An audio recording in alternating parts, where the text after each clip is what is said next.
Добре, да кажем, че вече искаш да станеш, да влизаш по-сериозно в религията. И това е много хубаво. Но не знаеш как. Не знаеш, имаш желанието да станеш като кръстоносец. Модерният свят. Искаш да си християнин, но мъжествен. Ако си жена, пък не знам дали това ще работи за теб, тъй като аз ще говоря само за мъжете в този случай. Като цяло повечето неща, които говоря само за мъжете, защото съжалявам, но не знам нищо там за женската психология, начин на мислене, какво им влияе, какво не. Може би това, което влияе най-много на жената е да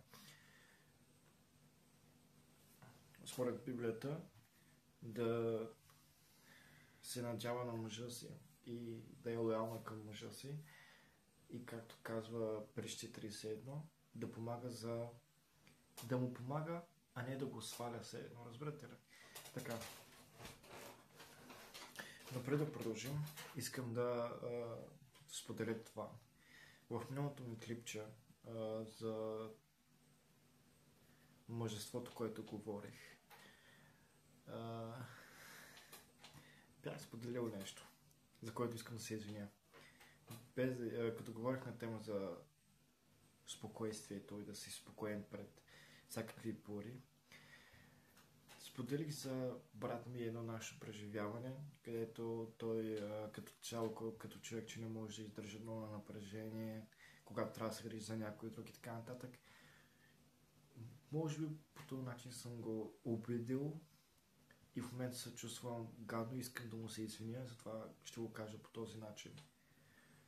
Дори да не може толкова да се контролира, аз знам, че той е по-добър в мен в живота, защото видях повече. Той е парашутист в 68-ма бригада.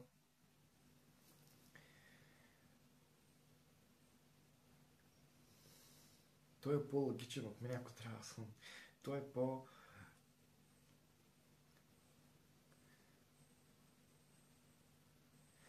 е такъв, дето ще се тревожи повече за теб. Той е повече емоционално инвестиран към теб. Ще се грижи, ще те търси повече, така нататък. Ще се интересува от теб повече, отколкото мен. И смятам, че с това нещо той е по-добър от мен. Така че всеки има своите недостатъци и своите силни страни. Извинявам се за това, което бях казал на миналото клипче. Така, да продължим. Искаш да си силен християнин, искаш да си твърд християнин, искаш да си дисциплиниран християнин. Така, откъде да започнеш? Живей за Христос.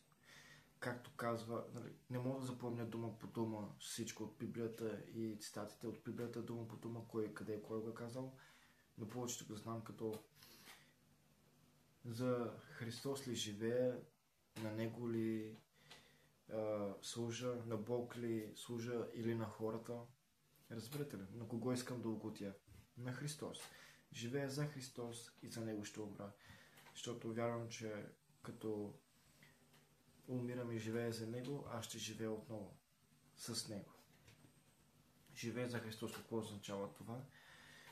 Живея с вяра и любов към Бога и спазвай Неговите заповеди, защото който спазва Неговите заповеди, той му е приятел. И честно казвам, малко е страшно да се християнин, защото Бог наказва тези, които обича, за да може да ги вкара в правия път, да ги дисциплинира и да ги подготви за нещо по-добро. Има един цитат, с който много време мислех. Бог е приготвил вече пътя. Сега той подготвя теб зад пътя. Разбирате ли ме? Ако имаш цел, Бог е приготвил да я получиш. Сега той подготвя теб, за да издържиш на тази цел. Защото представете си, не също се замислете в Библията, цар Давид, той минава през всякакви трудности, за да може да стигне до трон, да бъде цар. И добре, че е минал, Господ го е вкарал, да го е помогнал му да мине през тези трудности, да може да се създаде характер, който да задържи този трон и този крон, тази корона. Защото ако Бог каже, добре, ти си цар, и изведнъж Давид става цар, без да се трудил за това нещо, той няма характер да го задържи. И това искам да кажа с този цитат. Бог вече е подготвил пътя, сега той подготвя теб за пътя. Така. Живее според неговите правила, заповеди и го прави, защото го обичаш, а не защото... Не е проблем, според мен, не знам, но не е проблем да вярваш, защото не искаш да умреш в ада, но малко е егоистично, от една страна, но да сме хората и че разбирам. Прави го от любов. Така, какво друго съм писал? Атакувай сатаната. Ние сме рицари, ние атакуваме. Ние сме християни, ние не сме слаби, ние не сме меки. Ние сме святи, ние сме твърди. Ние не се поддаваме на живота и на сатаната. Да, случва се да падаме, случва се да изпадаме в грехове и в кръг и в порочност и така нататък. Случва се, да. Но не сме като другите, които го правят с удоволствие. Както героят се попадал в капаните на злодея, така ние падаме в капана на сатаната. Затова ние трябва да го атакуваме. И как се атакува сатаната? Като сме с Христос, като живеем според Библията и се движим според Библията и говорим според нея. Тук е важно да се запомнят и стиховете от Библията, като цитати, за да можете да живеете според тях. Както казват, и също трябва и да ги разберете, не само да ги хвърляте така насам там и да се мисли, че ги разберете, но наистина да ги разберете. Както много хора се чуят точно за този въпрос, за този цитат, както Бог казва, ако някой те удари по лявата буза, обърна му и дясната. Какво означава това? Много хора означава, не отвръщай на злото, остави да те бият. Не това. Това означава, поне според това, което съм чул аз, е, че Бог казва това. 90% от хората са левичари. И за да те ударят в лявата буза, те трябва да те правят така. Пък това е обида. Обидно е да удариш мъж, само по този начин. Следователно, Бог казва, не отвръщай на обидата. Когато те излагат, когато те обиждат, не им отвръщай. Те само се подкопават. Но, ако някой тръгне да прави зло на някой друг човек или да атакува твоята вяра, няма да се мълчиш, окей? Няма да се мълчиш, защото ти си християнин, ти си кръстоносец, ти не си меки. Не, те така. Не, няма да го правиш, Бог не го позволява. Ще атакуваш сатаната и всеки, който е срещу него.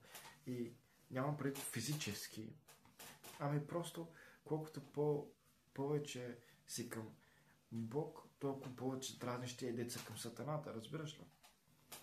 Друго всичко така. Написах си, ако искате да знаете, ето така пиша, да. Написах си ключови неща, които трябва да знам, някои трябва да искам да кажа, защото често излизам извън тема и си гледам сега. Това е всичко, което съм казал, но не смятам, че всичко това, което мога да споделя. Просто тези неща съм разбрал, съм се сетил, съм чул и искам да ги споделя. Бъди твърд със себе си. Стриктен със себе си, но мек с другите. Какво искам да кажа? Не е лесно да живееш като християнин, тъй като трябва да си съвършен в свят, който не е съвършен. Защото в Библията се казва, писано е, че Твоят Бог Отец е съвършен и ти бъди съвършен. Твоят Бог Отец е свят и ти бъди свят. Ама да си свят и съвършен в този свят е много трудно. Почти невъзможно. То е невъзможно. Ти трябва да си Бог, за да си съвърши. Трябва да си Бог, за да си свят. Затова идва Христос. Той ти помага. Трябва да дисциплина. Трябва да наказваш тялото си. Трябва да се наказваш, когато направиш нещо. Но не да се депресираш и да спреш да вярваш и да се само съжаляваш. Не. Убиваш греха. Ако го усетиш, ако го осъзнаеш, ако го видиш върху греха, не върху ми, самия грях. Веднага най-лесният начин е да вземеш, да се молиш, да отвориш Библията, да направиш упражнение, за да можеш да се разсееш. Нещо да те разсее от тия мисли, от тия греховни неща, които искаш да направиш. И да се изправиш всеки път, когато паднеш. Защото ти ще паднеш. Не можеш да се обещаеш, че няма да паднеш. Ще паднеш. И тук вече идва трудното, защото ти обещаваш. Казваш, Господи, няма да го правя. Обещавам, това беше път няма да го направя. И после го правиш. Повече отколкото си искал. И почва се чувстваш тъпо, защото се едно лъжиш Бог. Но Бог знае, че си не можеш да се справиш без Него. Окей? И той знае, че това е трудно. Но, едно нещо. Това не означава пък, че трябва да правите каквото искате, мадара чугара, защото нали, Бог знае, че ти е трудно и айде. Не. Бог те изпитва с неща, които той знае, че ще можеш да се справиш. Както казва Библията, Бог като ти праща тест, той ти изпраща и самия изход от теста, отговора на теста, как се справиш с него, защото той няма да ти изпрати нещо, което не е на нивото ти, с което не можеш да се справиш. Той като иска да ти създаде характер и дисциплина, той трябва да те наказва. Не наказва в смисъл да те бие, да те унищожава и така нататък. Не, той иска да те дисциплинира. Иска да те тества. Иска да види наистина това, което изпитваш, какво е. Нали, вярата ти каква е, истинска ли е, твърда ли е. И хората казват, нали, ако стигнеш до този въпрос, вярата ли е важна или действията? И двете са важни и бих ти предпочел да прочетеш писмото от Яков, посланието от Яков, точно той за това говори. Вярата е спасението, защото чрез вяра се спасява. Но самите дела са като резултат от вярата ти. Ако ти си, аз вярвам, ама не живееш, защото действията ти не показват, че вярваш, не показват на Бог, че вярваш, ти си хипокрит, както го казват. Обаче пък, както казва един, Господи, аз съм грешник, нали, прости мен грешника, и се опитваш да живееш по светски начин, според Бог, както е писано в Библията, тогава наистина си спасен, защото самите ти действия показват, че вярата ти е истинска. Стриктен със себе си и мек с другите.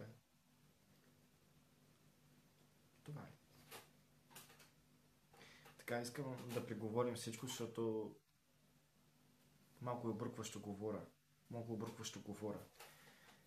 Така, живей за Христос, спазвай всички негови заповеди. Невъзможно е да си перфектен, но Бог не иска перфектни. Той иска хора, които са на дъното и да ги издигне. Дори да са на дъното, пак ще ги издигне. Спазвай заповедите му, 10 Божи заповеди и тези, които дава през цялата Библия. И научи за тези неща. Не всичко ще разбереш. Някои неща ще ти изгледат брутални. Няма да се вярваш, ще се ужасиш. Ми отиваш и търсиш отговор при някой, който може да ти каже. И това е някой... Аз те предлагам Сам Шамон, защото той е такъв теологист, който обяснява тези неща. И обяснява много неща за Библията. И невероятно... И толкова невероятно го обяснява.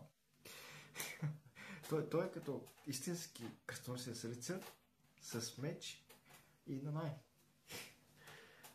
Има един тиктокър, забравих на името. Да, той също окей.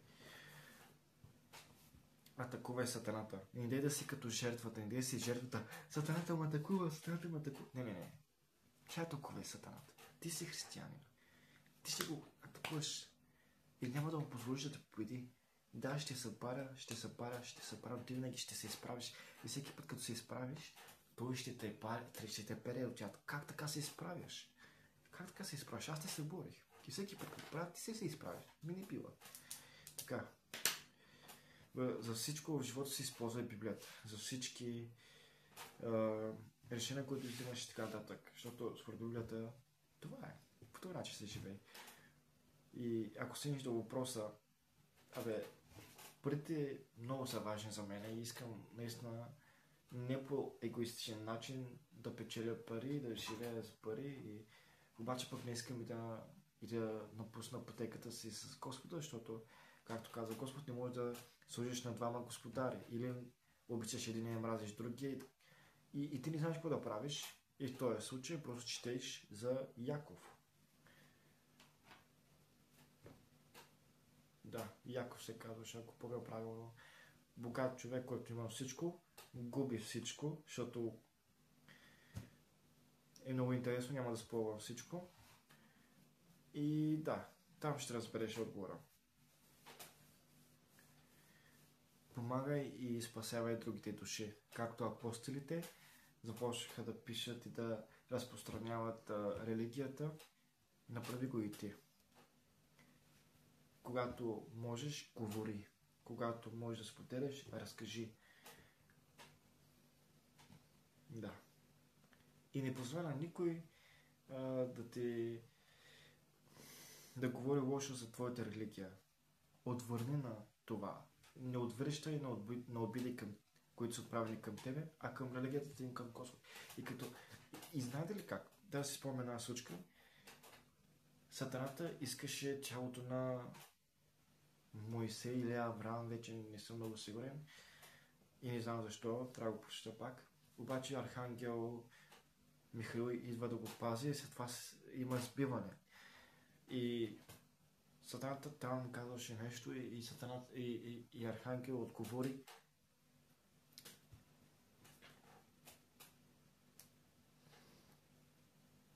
Нека Бог да те смъмри. Колко гласно. Нека Бог да те смъмри.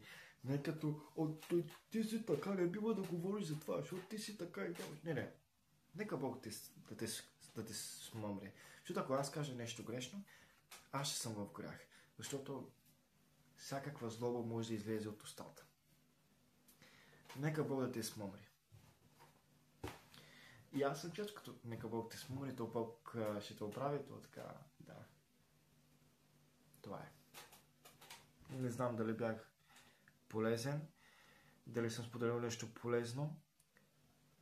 Надявам се да съм ме разбрал. Чао, чао.